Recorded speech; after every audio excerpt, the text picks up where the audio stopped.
Well, we're planting corn on the 11th of April. Actually, I'm not really planting corn, but I'm checking the planter out. I got a new Kinze planter. It's a little bit windy out here today. The big thing of it is it's an 8-row with the bulk fill. I've been wanting Kinze to build one of them for quite some time, and they did last year. Went to the Farm Progress show, seen one, and I actually ordered one before that as soon as they came out. And so I got it on an early order for major discounts. And talked my banker into this because my old one was getting very old. And a lot of major improvements. I just got it. We hooked it up to the tractor, and the guy come out, and everything's working great. So I kind of joke with my wife with it. We're getting close to our honeymoon, so this is our honeymoon project, or our wedding present, or Christmas and birthday present. We kind of throw this equipment. Farmers do this to their wives because we love them. But my wife does plant. And when I was at the Farm Progress show, they had this book that I bought, and I managed to get a hold of the guy to sign it. And so this guy, I really like this guy because he's out here working for us farmers, and he's building equipment for the farmer. We're a small farmer. We only farm several hundreds of acres. Not thousands of acres. This is kind of unusual to get a small 8-row planter. Some's got to have 24 and 36, but I'm happy with this size of planter. I really wanted a bulk fill. I'm hoping to try to plant wheat in 15 rows. I did it with my other planter. The wheat price wasn't that good.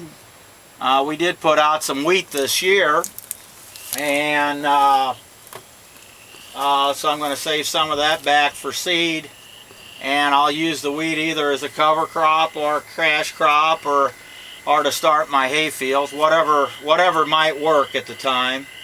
So we went and tried it, and the ground ain't fit for it, but we needed to set the monitors up and get the right spacing, so we measured off a spot along the field road. Got that done, and last year we was showing about changing the box units, and now instead of taking a big heavy box of seed out, all I got to do is take this off. The tank has the seed in it, and it blows it into the planter like that. So that's pretty much it. We didn't know if the tractor had enough hydraulic oil to do everything to run the blower.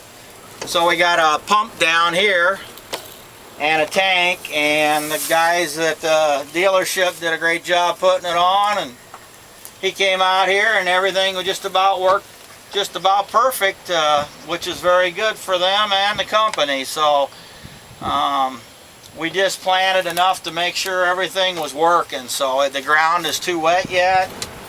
We're kind of doing this video with Lisa being in the tractor because of the wind. It got extremely windy, and that. So basically, just to let you know, we've been having a lot of rain here last week and even some snow. But when you can take ground like this and do that and make nice little meatballs, you ain't got no business planting. So we're just doing this to make sure the planter's ready to go in case we needed parts. It gives me an idea how the planter's going to work. Make sure, you know, now I can read up on everything and be familiar, because when it's time to plant, we don't have time to work on stuff like that. We want everything ready to go. But you can see the ground is way too wet to be planting. So if this is kind of a joke to say it, we're planting out here, it's not ready. And it will be ready eventually. So it always does. We've been doing this for a long time, and we seem to always get it planted and stuff. I think having a bulk fill should speed it up, an extra 2 rows for me, and we're using the same tractor, so we should be able to do almost twice as much work now for the same amount of money. And that's the reason I got a new Kinze planter. And hope the Lord and the people who control the weather give me a break this year. So, and we'll go from there. Thank you. That's a wrap. Wrap.